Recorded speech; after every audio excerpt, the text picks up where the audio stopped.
రాత్రి లేదు పగలు లేదు, ఇంత జనమా, ఇంతమంది తడి బట్టలతో నీకు అంగ ప్రదక్షిణాలా, ఇంతమంది తలనీలాలు ఇచ్చేసి నీ దగ్గరికి వచ్చి దర్శనమా, ఇంతమంది ముడుపులు తీసుకొచ్చి హుండీల్లో వేసేస్తున్నారా, ఎప్పుడు వింటున్నావయా ఈ కష్టాలన్నీ? కళ్ళందుకే ఇలా నామాలు పెట్టేసుకుని నిద్రాముద్రాం నిఖిల జగతి రక్షణే జాగరూకం అని దక్షిణాయనంలో పడుకున్నవాడు ఆంతరంగంలోకి చూసినట్టు వచ్చే వాళ్ళ మనస్సులు చూస్తాడు.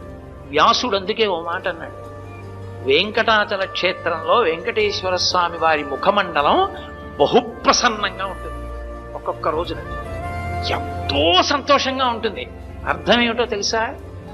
కొండ మీదకి ఎవరో ధార్మికులు వచ్చారని గుర్తు. ధర్మమునందు విశేషమైన అనురక్తి ఉన్న వాళ్ళు కొండ మీదకి వచ్చారనుకోండి, ఆ రోజు మురిసిపోతాట, రే ఒక్కడు వచ్చాడు రా,